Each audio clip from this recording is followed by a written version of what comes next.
Blackmail कर रहे हो मुझे?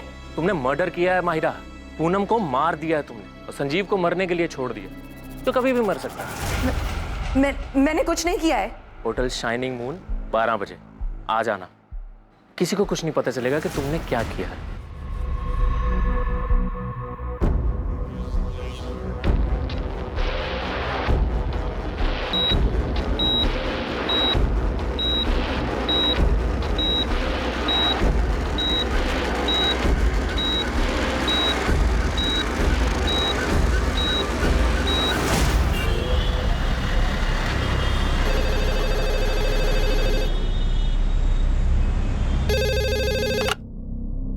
हेलो, मैंने कुछ नहीं किया है, मुझे फंसाया जा रहा है। कौन?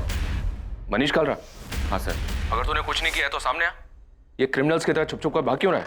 सर आप लोग सारा इल्जाम मुझ पे डाल दोगे, जबकि सच तो यह है कि पूनम मुझे ब्लैकमेल कर रही थी। तेरे लिए अच्छा यही होगा कि तू सरेंडर कर दे। लेकिन सर मैंने कुछ किया ही नहीं है। अगर तूने सरेंडर नहीं किया ना तो हम तेरा जीना दुश्वार कर देंगे, और तेरे वो दोनों साथी कमलेश, रंजन और पंकज दास को भी हम ढूंढ निकालेंगे।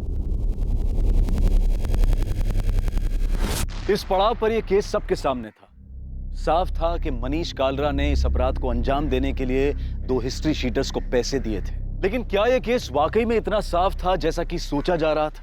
हाँ राठौर, गन सेलर उस्मान शेख की खबर हाथ लगी है। मेरी टीम वहाँ पहुँच रही है, मैं भी निकल रहा हूँ। तुम्हें यहाँ से कोई मदद चाहिए? नहीं, फिलहाल तो कोई हेल्प नहीं चाहिए। हम उस्मान को तो पकड़ ही लेंगे, उसे तोड़कर बल्लू का पता तो मिल ही जाएगा। सर, संजीव के फादर धनीराम को बल्लू का जो धमकी वाला कॉल आया था, बस इतना समझ लो कि बहुत साज़ें खींच ली हैं संजीव ने। अब और जीना है उसको तो मुझे पैसे दे दो। ट्रेस नहीं हो पाया? सब फेक है सर। आईडी एड्रेस सब फर्जी यूज हुआ है। संजीव की कंडीशन में कोई इंप्रूवमेंट हुई? पेशेंट ट्रीटमेंट पर रिस्पॉन्ड कर रहा है। डॉक्टर, संजीव बात करने की कंडीशन में कब तक आ सकता है? ये बता पाना मुश्किल है, लेकिन इतना कंफर्म है कि पेशेंट सर्वाइव कर जाए। यमुना जी, यहाँ हॉस्पिटल में कोई माहिरा तलवार नाम की लड़की आई थी संजीव से मिलने? नहीं, पर ये माहिरा तलवार कौन है?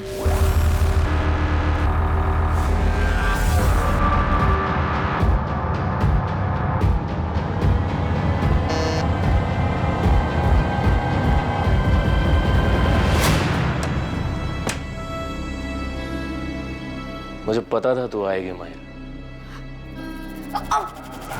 छोड़ो, छोड़ो। तुम सिर्फ जबरदस्ती कर सकते हो ना? जबरदस्ती हो या मर्जी से मुझे कुछ फर्क नहीं पड़ता माहिरा।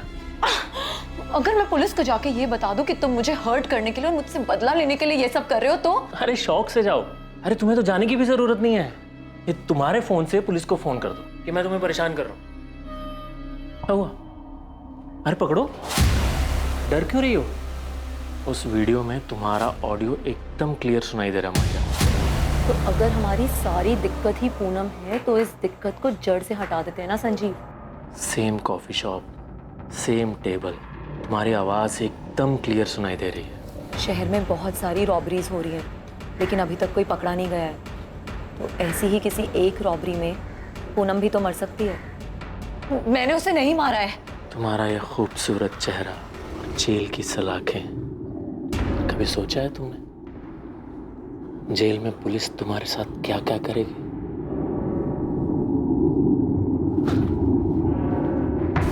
खड़ी क्या हो? चलो कपड़े उतारो।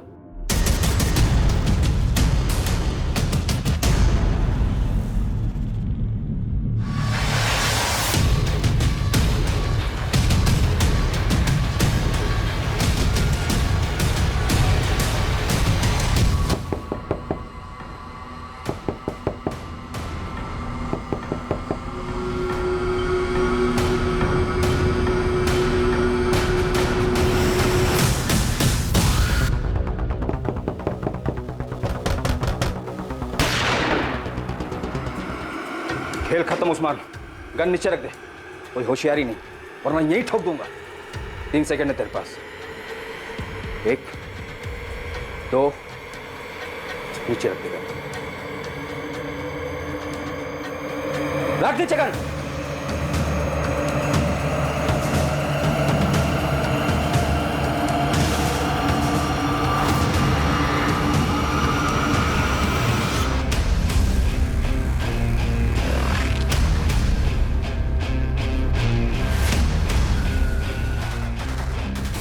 मेरे पीछे टाइम और एनर्जी दोनों वेस्ट कर रहे हैं आप लोग। उस मनोज खोसला को उठाना चाहिए था आपको। पूनम के कहने पर तुमने किसे हायर किया था? इस सवाल का जवाब ये है कि ना तो मैंने किसी को हायर किया, ना ही पूनम के वाहियात ख्याल को पूरा करने में उसकी कोई हेल्प की। मैं सब कुछ बताऊंगा आपको, लेकिन आप मेरी बात पे यकीन नहीं करेंगे। आप रिसोर्सेज वेस्ट करेंगे, मेरे पीछे खबरी लगाएंगे, कॉल डिटेल्स निकलवाएंगे, लेकिन आपको मिलेगा कुछ नहीं, क्योंकि मैंने जो कुछ किया है बड़ी सफाई के साथ किया है। सर मैंने कुछ किया ही नहीं है। आप मनोज खोसला को उठाइए। ऐसा क्या जानते हो तुम मनोज खोसला के बारे में? शोर की दाढ़ी में तिनका, नर्वस है वो, उठाइए उसको। अच्छा, पूनम के बारे में एक बात और बताता हूं आपको मैं। पूनम गर्दन तक धसी हुई थी कर्जे में, 1 करोड़ से ज्यादा। वो सारा पैसा मनीष कार्ला नाम के बंदे से लेती थी। पूनम की गर्दन थी उसके हाथ में, तो पूनम के पास मनोज की गर्दन दबा के पैसे निकलवाने के अलावा कोई और रास्ता नहीं था। वो मनोज खोसला पे जोर दे रही थी कि वो फ्लैट बेचकर हिस्सा दे दे। फ्लैट की कीमत थी 1 करोड़ 25 लाख। मनोज, मुझे सिर्फ पैसे चाहिए, एनी हाउ जरूरत है मुझे। अब चाहे तुम मार्केट रेट पे 50% कैश दो या फिर फ्लैट बेचकर मुझे पैसे दो। इतना सब कुछ जानते हो तो ये बात पहले क्यों नहीं बताई गिरीश? सर आप इन्वेस्टिगेशन करते हैं तो थोड़ी बहुत इन्वेस्टिगेशन हम भी कर देते हैं। आपके ऑफिसर से जब बात हुई तब मैंने ठान लिया कि इस किलर को मैं भी ढूंढूंगा, और ढूंढना शुरू भी कर दिया। आपके ऑफिसर को मैंने संजीव का दूसरा नंबर दिया था, चेक कीजिए, देखिए। माहिरा तलवार को ढूंढिए सर, उसके चैट मैसेज चेक कीजिए। सर मैं दावे के साथ कह सकता हूं कि पूनम ने ये प्लान रचा ही नहीं। लूट दिखाने का कोई एंगल था ही नहीं।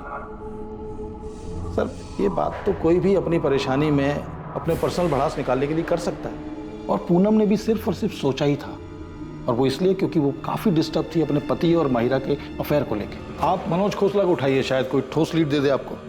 और वैसे मैं तो आपके लिए अवेलेबल हूं 24/7। Thank you.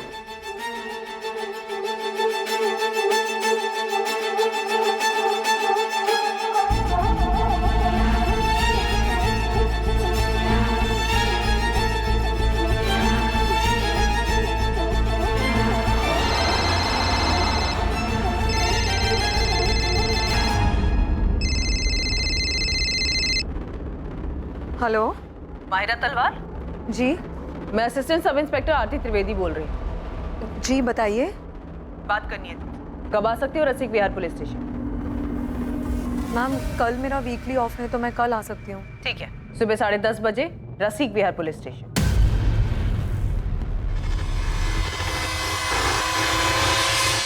सर ये है कमलेश रंजन का नंबर। सर पर मैं जो करवाना चाहता था वो ऐसे नहीं होना था। तो और क्या क्या करना चाहता था मनीष कालरा? सर पूनम के घर पे अटैक का प्लान था ही नहीं, और प्लान में उसके हस्बैंड संजीव को किसी भी तरह का हार्म पहुंचाने का कोई इंटेंशन नहीं था हमारा, क्योंकि सर उससे मेरी कोई दुश्मनी है ही नहीं। सर मैं मानता हूं कि मैंने पूनम को मारने के लिए कमलेश को सुपारी दी थी, लेकिन ये काम ऐसे नहीं होने वाला था। सर कमलेश ने मुझे बताया था कि वो इसे रोड एक्सीडेंट में करेगा, उसके घर पे नहीं, ताकि पूनम का मर्डर एक हादसा लगे। पूरा प्लान रेडी है सेठ, कुछ ही दिनों में आपका काम हो जाएगा। अब तक तो काम हो जाना चाहिए था ना कमलेश। पूनम मुझे आए दिन धमकी दे रही है, मैं नहीं चाहता कि वो पुलिस के पास जाए। और एक तो तुम्हारा प्लान है कि... अरे सेठ आप बेफिक्र रहिए, पूरी फील्डिंग हो चुकी है। पूनम कब पार्लर जाती है, किस रास्ते से घर जाती है, सब पता चल गया। किलिंग भी नहीं लगेगी, पूरा का पूरा एक्सीडेंट ही लगेगा। सर कमलेश ने बताया था कि वो एक काम रोड एक्सीडेंट में करेगा, पर जो हुआ वो प्लान का हिस्सा था ही नहीं। मेरा भरोसा कीजिए सर। तेरा भरोसा करे मनीष कालरा? मर्डर की सुपारी दी है तूने, और उस हिस्ट्री शीटर ने तुझे एक्सीडेंट बताया। उस हिस्ट्री शीटर की बात का भरोसा करें हम? साले कमलेश रंजन को भी लटकाऊंगा और साथ में तुझे भी। पूनम के मर्डर के बाद इसी नंबर पे बात हुई थी तेरी कमलेश के साथ? ये नंबर तो बंद है। उसने नहीं मारा है पूनम को। इनफैक्ट पूनम के मरने के बाद वो बाकी के पैसे तक लेने नहीं आया। और हम इस पर विश्वास कर ले? मैं सच कह रहा हूँ सर, ये किसी और का काम है। मैं सिर्फ पूनम को मरवाना चाहता था, क्योंकि तंग आ गया था मैं उससे। एक तो मेरे लोन के 1.5 करोड़ रुपए नहीं लौटा रही थी, और ऊपर से सर इस 2 नाव की सवारी में मेरा जीना मुश्किल हो गया था, फंस गया था सर मैं। तुमने आज तक एक भी इंस्टॉलमेंट नहीं लौटाया है।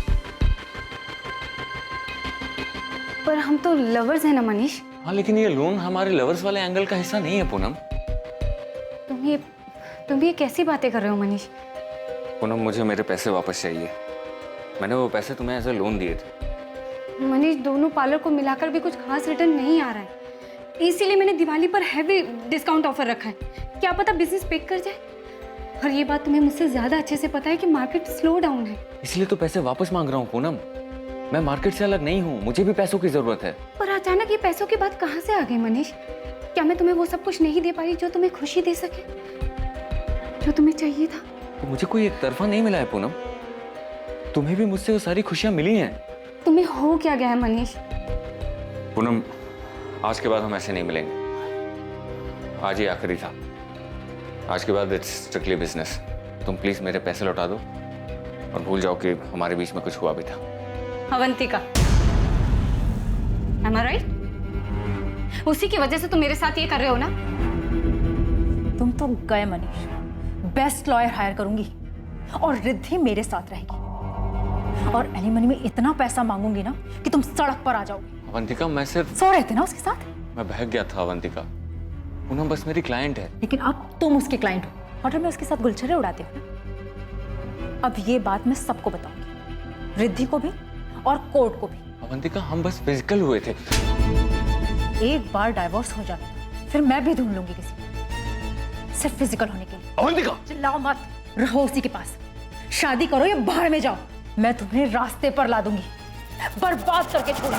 अवंतिका को अचानक सब कुछ पता चल गया, इसलिए अचानक तुम मुझे छोड़ रहे हो। अवंतिका मेरी वाइफ है, मेरी फैमिली है, और हम दोनों के बीच में जो हो रहा है वो कभी खत्म नहीं हो सकता मनीष। तुम कैसी बात कर रही हो पूनम? तुम्हारी खुद की फैमिली है, हस्बैंड है। हस्बैंड, राइट, हस्बैंड जिसका अफेयर किसी और के साथ चल रहा है। अरे तो उसमें मैं क्या करूं पूनम? देखो, तुम प्लीज मेरे लोन के पैसे मुझे लौटा दो और भूल जाओ कि हम एक दूसरे को कभी जानते भी नहीं। हम दोनों के बीच जो कुछ हुआ उसमें हम दोनों की मर्जी थी, तो जब चाहो तुम मुंह उठाकर सब कुछ खत्म नहीं कर सकते। सर, घर पे अवंतिका मुझे धमका रही थी और बाहर पूनम।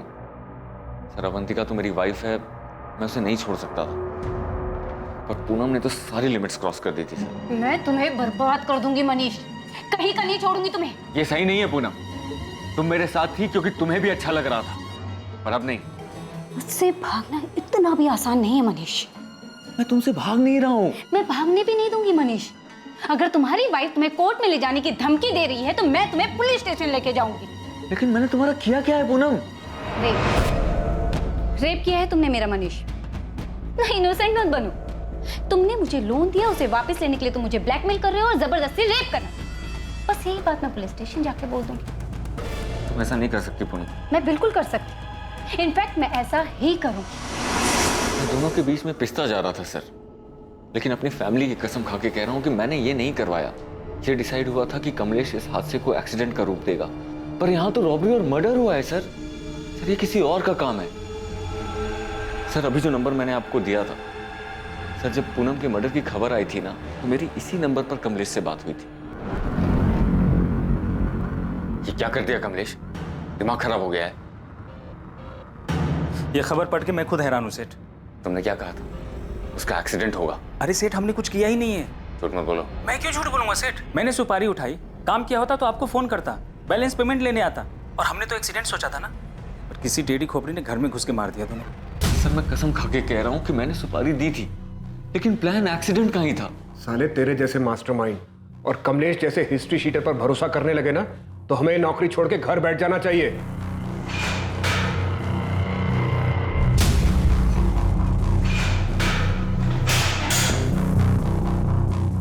मैं गाजियाबाद निकल रहा हूँ। गन सेलर उस्मान शेख पकड़ा गया है। कमलेश रंजन पंकज दास के फोटो मिल गए सर, जल्दी पकड़े जाएंगे।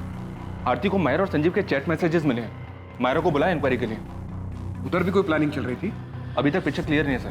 संजीव और मायरा का भी अफेयर चल रहा था। पूनम से छुटकारा पाने की बात चल रही थी। जितने लोगों का पता चला, सबके पास अपना अपना मोटिव था, सब अपनी अपनी प्लानिंग में लगे थे। सर, ये पूनम का भाई मनोज खोसला, इसको भी उठवाता हूँ। इस रॉबरी कम मर्डर के पीछे के षड्यंत्र की दस्तक हर तरफ से आ रही थी। इल्जाम किसी पर भी लगाया जा सकता था, या तो पूनम पर जो मर चुकी थी, या फिर संजीव पर जो बेहोशी की हालत में था। हर एक का मकसद और इरादा बिल्कुल फिट हो रहा था, लेकिन असली गुनहगार अब भी पहुंच के बाहर था। मैंने बल्लू को .25 कोलेट गन बेची थी, ये मैं यादव साहब को पहले ही बता चुका हूँ, लेकिन ये वाला कांड किसने किया ये मैं नहीं जानता। मैं बस गन बेचता हूँ साहब, उसे चलाने का काम नहीं करता। बल्लू को कितनी गन्स बेची है? 2। कब? यही कोई 1 महीना पहले। मतलब उसके बेल पे बाहर आने के बाद? हाँ। कहाँ? अबे बाजार मत लगाओ उस्मान, सीधा वो .25 कोलेट निकालो और साथ में 20 गोलियां। लग रहा है जज गई हाथ में। कहा था ना मक्खन है मक्खन। मक्खन तो है। और सुनो, साथ में से वो साइलेंसर भी देना। एक या दोनों के लिए? दोनों के लिए। 2 साइलेंसर्स खरीदे थे उसने?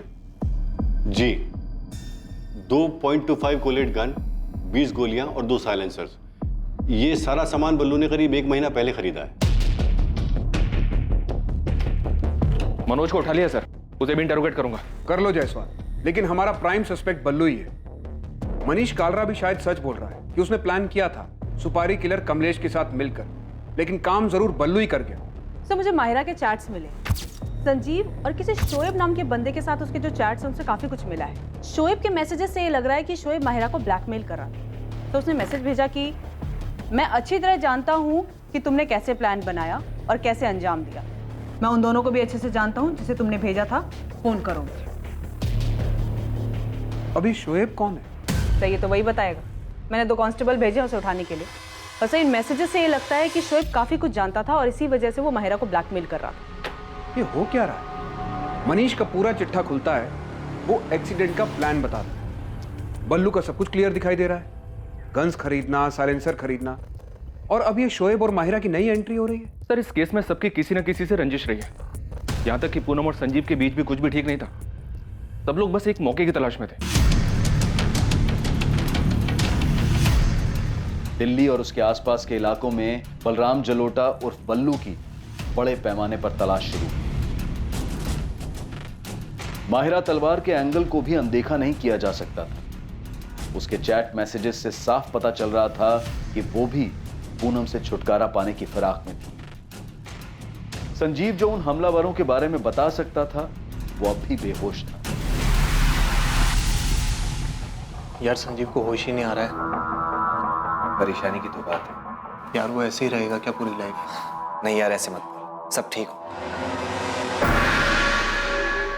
यमुना, संजीव के अकाउंट में तो सिर्फ 6 लाख रुपए और वो बल्लू 15 लाख रुपए के लिए उसके पीछे पड़ा हुआ था। संजीव देता भी तो कैसे? कैसी हालत में पहुंचा दिया हमारे बेटे को। डॉक्टर भी कुछ बता ही नहीं रहे संजीव को कब होश आएगा। बोल रहे बाकी सब ठीक है। जब सब ठीक है तो वो होश में क्यों नहीं आ रहा है?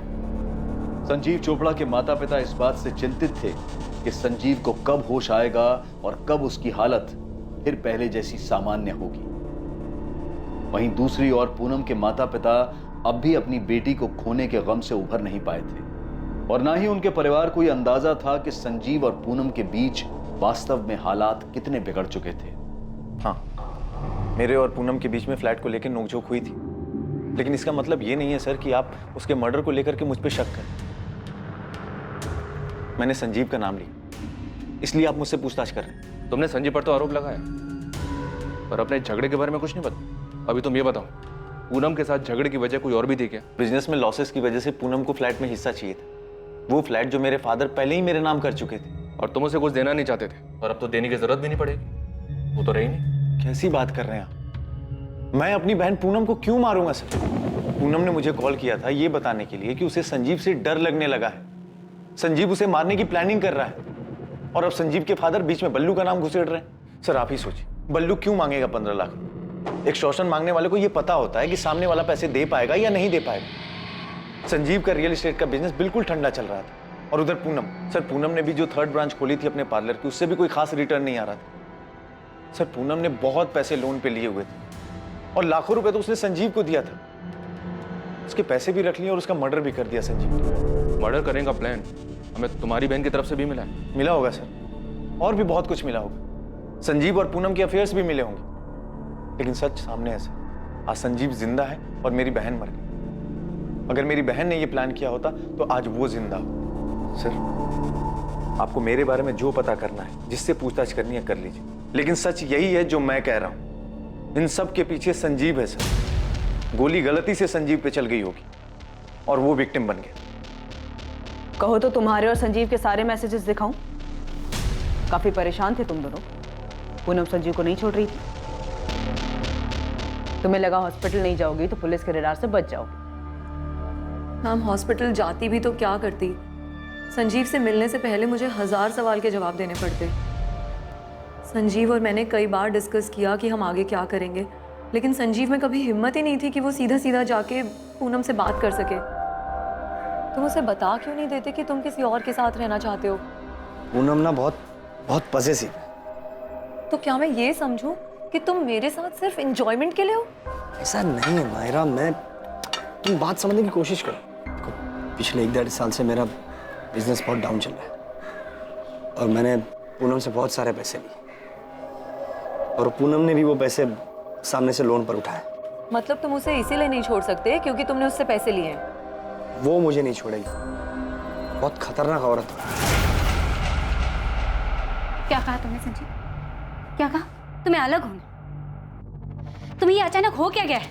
जब से हम मिले तब से अब तक हम दोनों के बीच काफी कुछ बदल चुका है। साफ साफ बोलो, क्या कहना है? मैं जानता हूँ तुम्हारी लाइफ में, मेरी लाइफ में कोई है? तुम पीछा कर रहे हो मेरा ये मतलब नहीं था। तो फिर क्या मतलब था? क्या मतलब समझूं मैं कि तुम्हारे मतलब की कोई मिल गई है तुम्हें? नहीं। तुम अलग होने की सोच भी कैसे सकते हो संजीव? तुम्हारे लिए 50 लाख का लोन उठाया है मैंने और तुम बड़े आराम से हजम करके अलग होना चाहते हो मुझसे। नहीं, बस मैं सोच रहा था कि क्या वैसे भी हम दोनों एक दूसरे से खुश है क्या? सब समझ में आ रहा है मुझे, समझ भी आ रहा है और दिख भी रहा है। तुम्हें कोई खुश करने वाली मिल गई और तुमने एक बढ़िया सी खिचड़ी बनाई और मुझे सर्व कर। ऐसा कुछ नहीं है। और ऐसा होना भी नहीं चाहिए संजीव। अगर ऐसा हुआ तो तुम्हारा क्या हाल होगा तुम सोच भी नहीं सकते। इनडायरेक्टली मैंने उससे डिवोर्स की बात की तो उसके अंदर का भूत बाहर आ गया। अगर पूनम ही हमारी सारी दिक्कत है तो इस दिक्कत को जड़ से खत्म कर देते हैं।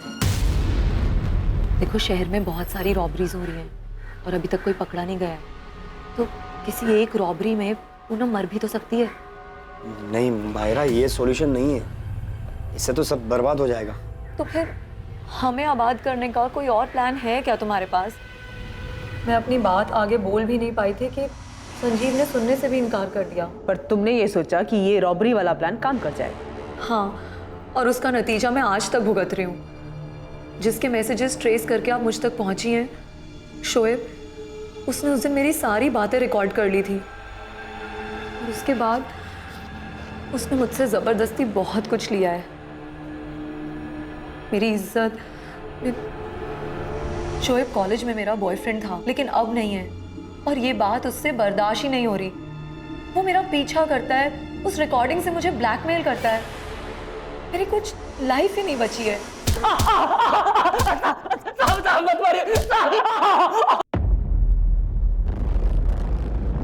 सब जानता है ना तू? बोल, संजीव चोपड़ा के घर में डाका किसने डाला? किसने डाका डाला? मैडम मुझे कुछ नहीं पता, मुझे सच में कुछ नहीं पता। तूने माहिरा को ब्लैकमेल किया, उसे होटल में बुलाया, ब्लैकमेल करके उसे यूज किया। मैडम मैं तो उससे प्यार करता हूँ मैडम। भले इसको प्यार कहते हैं? प्यार कहते हैं इसे? बता वो दोनों किलर्स कौन थे? किसने भेजा था उन्हें? माहिरा ने? बोल। मैडम मुझे सच में कुछ नहीं पता मैडम। मैंने तो बस संजीव और माहिरा की बातें सुनी थी और माहिरा को वापस पाने के लिए मैंने उनका वीडियो बनाया और उसको ब्लैकमेल करने लगा। मुझे माफ मैडम, मैं आपके पैर पकड़ के माफी मांगता हूँ। मैं माहिरा के भी पैर पकड़ के माफी मांग लूंगा। प्लीज मुझे मत मारिए मैडम, प्लीज मुझे माफ कर दीजिए मैडम, प्लीज मुझे माफ कर दीजिए। सर ये मनोज इस केस में फिट ही नहीं बैठता है। इसके पेरेंट्स तो ये सुनकर शॉक्ड हो गए थे कि भाई बहन के बीच फ्लैट को लेकर झगड़ा चल रहा था। मायरा से भी कुछ पता नहीं चला। तो शोएब कन्फेस कर रहा है, वो माहिरा को सिर्फ ब्लैकमेल कर रहा था, कोई एंगल नहीं है। तब तो एक ही एंगल बचता है, बल्लू का। सबसे पहले उसी का नाम आया था, सब फिट बैठता उस पर। हाँ नदीम बोल, बल्लू की कोई खबर? बल्लू की तो खबर नहीं मिली साहब, पर ये मनीष ने जिसको सुपारी दी थी कमलेश रंजन, वो वापस लौटा है। यहाँ हुसैन नगर में किराए पे कमरा उठाया है। तू नजर रख, मैं पहुंचता हूँ अभी। सर ये कमलेश रंजन वापस लौटा है। उठाओ उसे। ये तो साफ है कि पूनम चोपड़ा को मारने की सुपारी मनीष कालरा ने दी थी, लेकिन उसका कहना है कि मर्डर उसकी सुपारी पर नहीं हो। मनीष तो है हमारे पास लॉकअप। एक बार ये कमलेश हाथ लग जाए तो पता चल जाए कि कमलेश के दिमाग में क्या चल रहा है। कहीं उसने मनीष से कुछ झूठ तो नहीं बोला? ठीक है, मैं बात करता हूँ।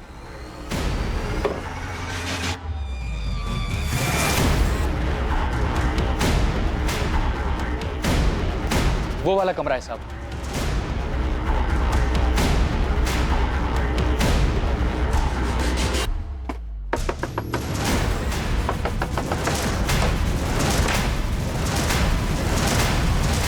हमारा निशाना कभी नहीं चुकता। कमलेश रंजन, तुमने जो किया है उसे भुगतना तो पड़ेगा मनीष। तुमने अपनी कब्र खुद खो दी है। माफ कर दो मुझे, मैं तो बस सब पहले जैसा ठीक करना चाहता था। पहले जैसा अब कुछ नहीं रहा मनीष, सब कुछ बिगड़ चुका है। ये दरार तुमने पैदा की, खूनी बन गए तुम। कहाँ है तेरा साथी पंकज? पता नहीं साहब, ये कांड होने के बाद हम अपने अपने रास्ते निकल गए। उसके बाद बात नहीं हुई हमारी। वो कोलकाता की तरफ गया था। कैश कितना था और गहना कितना मिला? काहे का कैश? अबे वो कमलेश, ज्यादा होशियारी मत कर, समझा? वो मनीष हमारे हाथ में है। प्लान जानते हैं हम। 3-4 और रॉबरी तेरे नाम पे डाल देंगे, गोली मार देंगे, कोई नहीं आएगा तुझे पूछने। कमलेश, हाँ साहब, आप कर सकते हो, पर मुझे मारने से असली मुजरिम तो नहीं मिलेगा ना। मैं खुद हैरान हूँ। मनीष सेठ से सुपारी मैंने उठाया था। मैं और पंकज ये काम 16 तारीख को करने वाले थे। एक्सीडेंट के लिए हमने गाड़ी भी जुगाड़ लिया था, पर उससे पहले ही 14 की रात को कोई ये कांड कर दिया। तो सुपारी गैंग में तुझे खबर नहीं मिली कि एक ही आदमी की डबल सुपारी बट रही है? नहीं पता चला साहब। जितनों को जानता हूँ पूछ पूछ के थक गया हूँ।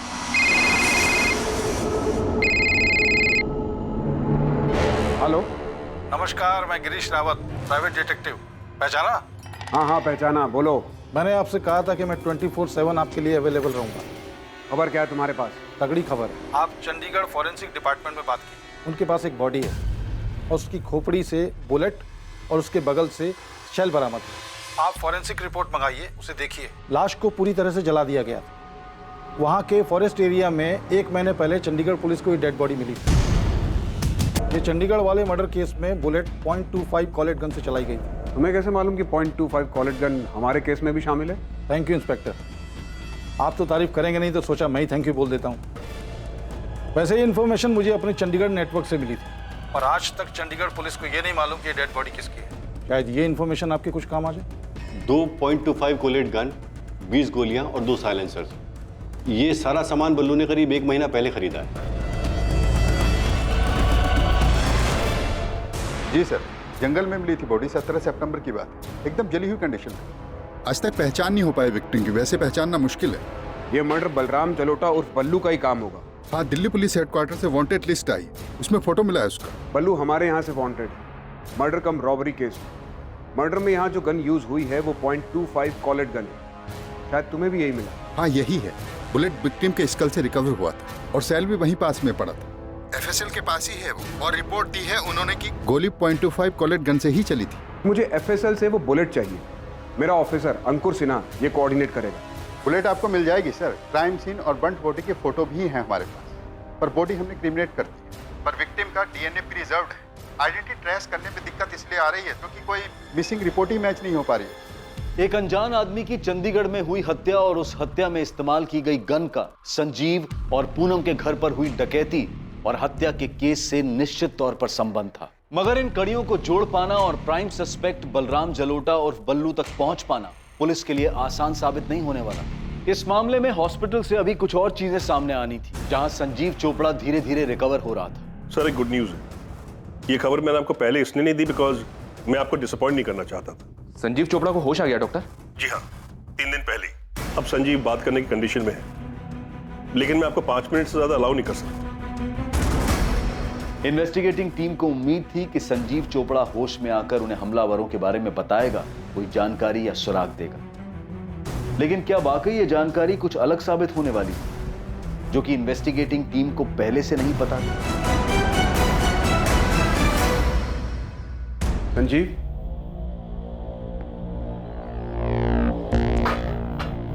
कैसा लग रहा है संजीव? कुछ समझ में नहीं आ रहा सर। पता नहीं अब पड़े पड़े कितना वक्त बीत गया। पूनम के बारे में पता चला?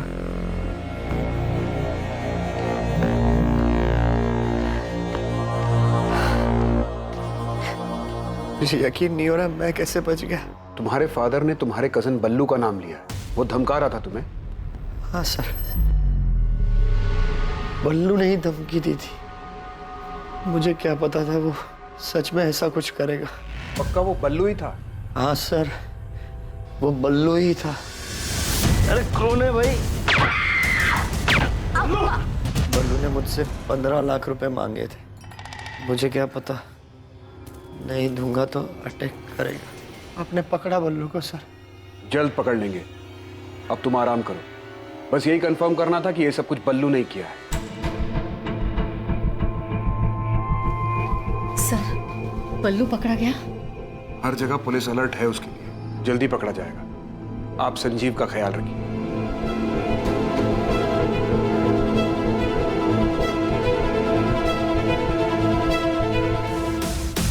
दोनों भाई हैं, जसवंत गिल बड़ा और मनप्रीत गिल छोटा है। ऑलमोस्ट हर दिन दिखते हैं हॉस्पिटल में दोनों। संजीव और ये दोनों भाई ग्वालियर में एक साथ ही बड़े हुए हैं। ग्वालियर में संजीव के ग्रैंडफादर थे। सर, संजीव के कॉल रिकॉर्ड्स में भी दोनों का नाम था। कुछ ठोस मिला है चंडीगढ़ केस में। वो बुलेट शेल एफएसएल ने भेजा है मुझे। उसी गन से चली या उनमें से किसी एक गन से? ये अभी नहीं बता सकता, लेकिन जो बुलेट शेल है उसमें सीरीज नंबर है। वो उसी सीरियल नंबर के आसपास की है जो हमें संजीव के घर से मिली थी। 20 गोलियां खरीदी थी बल्लू ने। वे बाजार मत लगाओ उस्मान, सीधा वो .25 कोलेट निकालो और साथ में 20 गोलियां। थैंक्स अंकुर। शायद इस चंडीगढ़ वाली इंफॉर्मेशन से बल्लू का कुछ पता चले। सर, महीने भर से हम हर जगह हर पुलिस स्टेशन में तलाश रहे हैं। एक भी मिसिंग कंप्लेंट मैच नहीं हो रहा है। आपके बोलने के बाद हमने सबको दोबारा से सारी डिटेल भेजी। सतीश, तुम चंडीगढ़ के 16 और 17 सितंबर के सीसीटीवी फुटेजेस दे सकते हो, खासकर टोल नाका और सारे एंट्री एग्जिट पॉइंट्स के? ठीक है, 1-2 दिन दो मुझे, भिजवाता हूँ।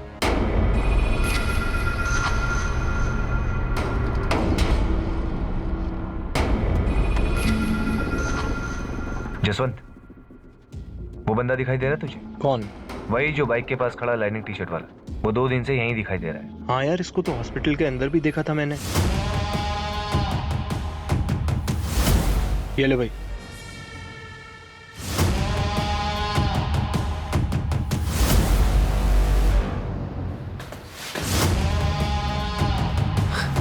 जसवंत, तुझे कुछ गड़बड़ लग रही है क्या?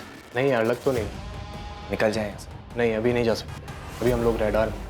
हाँ, मनप्रीत और जसवंत संजू के बचपन के दोस्त हैं। हाँ, पूछा था मैंने, बताया उन दोनों ने। और आप उनके बारे में क्यों पूछ रही हैं? ऐसे ही पूछताछ करने की तो आदत है हमारी। वैसे धनीराम जी, आप मुझे बताइए कि जसवंत और मनप्रीत को कैसे पता चला कि संजीव हॉस्पिटल में है और उसकी वाइफ पूनम की डेथ हो गई है?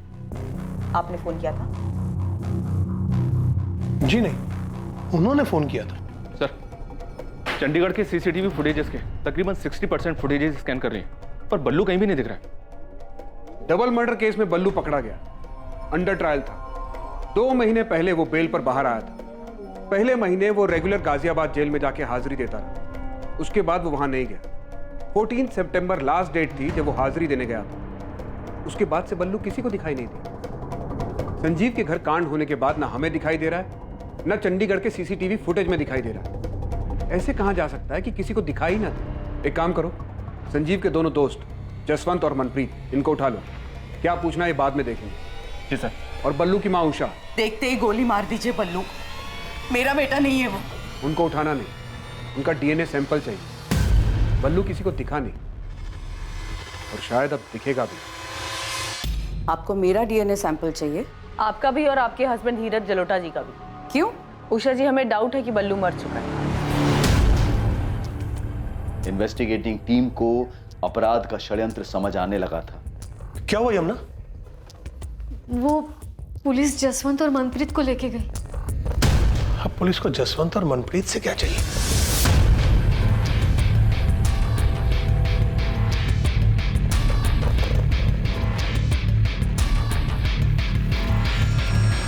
चंडीगढ़ से मिली अनजान लाश के प्रिजर्व किए गए डीएनए सैंपल्स बलराम जलोटा उर्फ बल्लू के माता पिता उषा और धीरज जलोटा के डीएनए सैंपल्स के साथ मैचिंग के लिए भेजे गए। बैठ जाओ।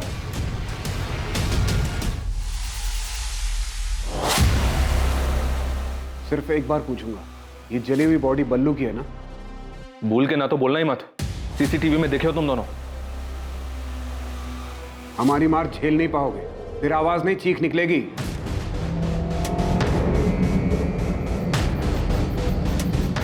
लो, बन गई बोतल।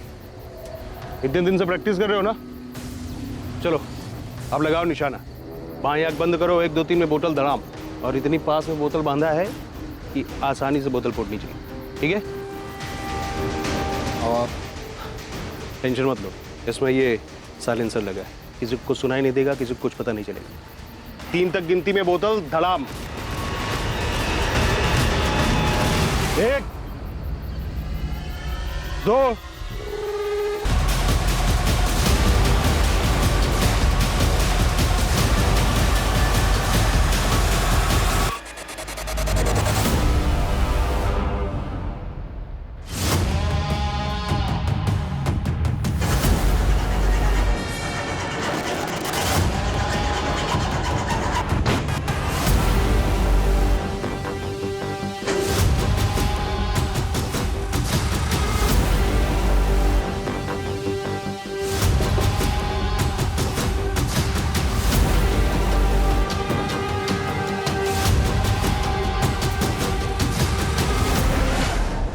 कौन है?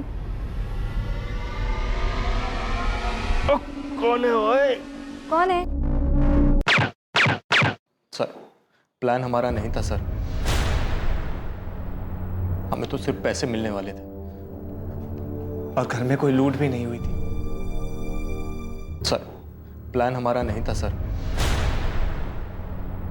हमें तो सिर्फ पैसे मिलने वाले थे और घर में कोई लूट भी नहीं हुई थी।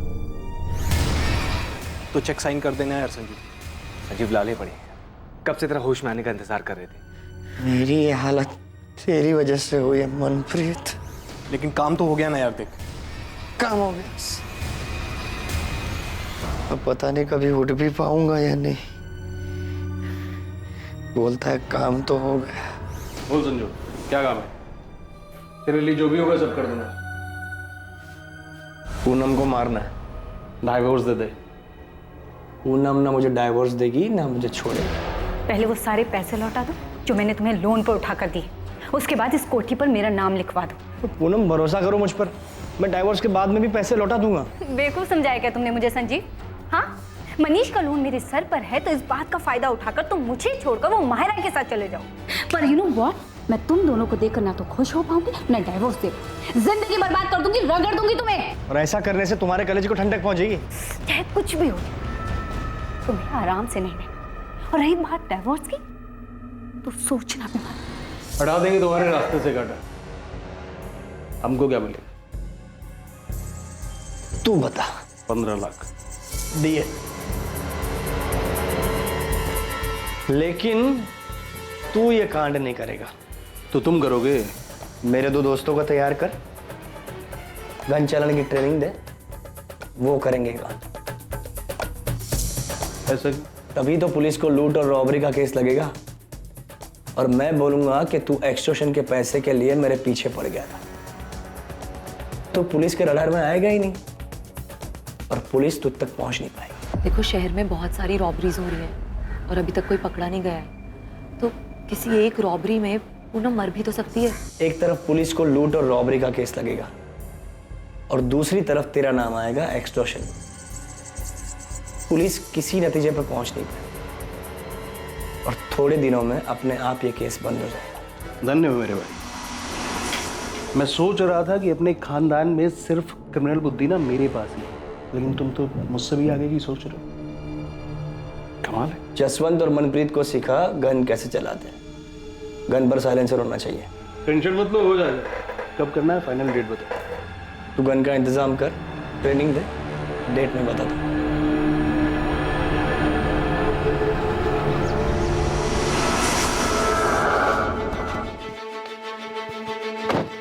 सुनो, तुम दोनों को बल्लू के साथ चंडीगढ़ जाना होगा। तुम्हारी ट्रेनिंग वहां पर होगी, ठीक? और मनप्रीत, तुम्हें मुझ पर गोली चलानी है। बल्लू तुम्हें बताएगा कि मुझे गोली कहाँ लगनी चाहिए, जहाँ लगने से मैं सेफ रहूंगा। और ध्यान से, कोई रिस्क नहीं चाहिए। और जसवंत, बल्लू तुम्हें बताएगा कि पूनम को गोली कहाँ लगनी चाहिए, जहाँ लगने से वो बचनी नहीं चाहिए। जिस दिन ट्रेनिंग खत्म होगी उस दिन बल्लू को गुरु दक्षिणा देना भूलना मत। गोली सीधे सर में लगनी चाहिए। बल्लू को मारना है? बचना नहीं चाहिए। लेकिन क्यों संजीव? क्योंकि बल्लू मेन सस्पेक्ट होगा और पुलिस उसे ढूंढने के लिए जमीन आसमान एक कर देगी। उसे मारने के बाद इतनी अच्छी तरह से जलाना ताकि कोई पहचान ना सके। और पुलिस के हाथों सस्पेक्ट लगेगा ही नहीं, केस अपने आप बंद हो जाएगा। कितने पैसे देने वाला था संजीव? सर 5 लाख। पर गलती हो गई मेरे हाथ से। 2 ही गोली चलानी थी लेकिन गलती से 3 गोली चल गई संजीव पर, और वो भी गलत जगह। कौन है? तुझे ट्रेनिंग भी दी थी ना, 2 गोली बोला था, तूने 3 गोली चला दी। गिनती भी नहीं आती कि कुछ और प्लान कर रहा था तू?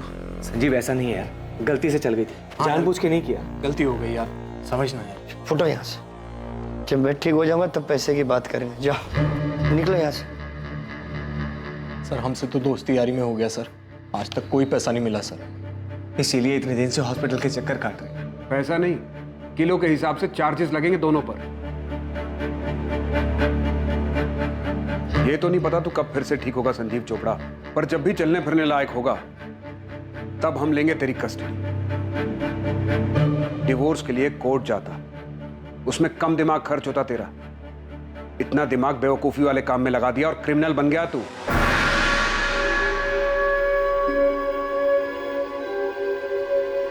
संजीव के माता पिता इस खुलासे से हैरान थे कि अपनी पत्नी से छुटकारा पाने के लिए उनके बेटे संजीव ने ऐसा क्रूर षड्यंत्र रचा। मैं शुरू से ही कह रहा था आप लोग कि ये सब संजीव का किया हुआ।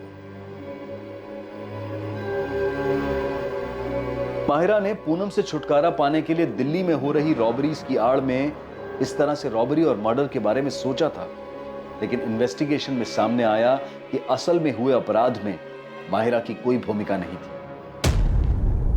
डीएनए रिपोर्ट आ गई है सर, और मैच भी हो ही गया होगा। जी हाँ सर, वो जली हुई डेड बॉडी बलराम जलोटा और बल्लू की थी। ऐसी आपराधिक और खतरनाक बातें सोचने में हम इंसानों के दिमाग का कोई तोड़ नहीं। संजीव चोपड़ा, जसवंत गिल और उसके छोटे भाई मनप्रीत गिल पर बलराम जलोटा और पूनम चोपड़ा की हत्या के लिए आईपीसी की धारा 302 के चार्जेस लगे हैं। पुलिस संजीव के हॉस्पिटल से डिस्चार्ज होने का इंतजार कर रही है ताकि उसे कस्टडी में लिया जा सके। न जाने ऐसे कितने ही उदाहरण हैं जहां किसी अपराध को अंजाम देने की लोगों की बेवकूफी भरी सोच उन्हें अपराध के ऐसे रास्ते पर धकेल देती है जहां उनकी इच्छाओं के विपरीत ताउम्र उन्हें इसके नतीजों का सामना करना पड़ता है और वो सलाखों के पीछे पहुंच जाते हैं। फिर भी बार बार यही देखने को मिलता है कि जुर्म की सोच कई लोगों के दिमाग में पनपती ही रहती है। ऐसे मूर्खतापूर्ण अपराध के बारे में सोचते वक्त दिमाग इतना मजबूत कैसे हो जाता है, और वही दिमाग किसी टकराव की स्थिति से बाहर निकलने का आसान सा रास्ता खोजते वक्त इतना असहाय क्यों हो जाता है। डिवोर्स लेकर अलग होने में तकलीफ हो सकती है, लेकिन इससे किसी की जान नहीं जाएगी, ना खुद की और ना ही किसी और की। जुर्म की अंधी गली के आखिर में सिर्फ अंधेरा ही मिलता है, और साथ ही मिलता है अपराधी होने का अभिशाप और बचे हुए जीवन को पछतावे में काटने की सजा। Crime never page. अब मैं अनूप सोनी आपसे विदा लेता हूं। कल रात कौन बनेगा करोड़पति के करमवीर एपिसोड के बाद आपसे फिर मुलाकात होगी एक नए केस के साथ। और याद रखें, क्राइम और आपके बीच में सिर्फ इतना फर्क है कि आप कितने सतर्क हैं। सतर्क रहें, सुरक्षित रहें। जय हिंद।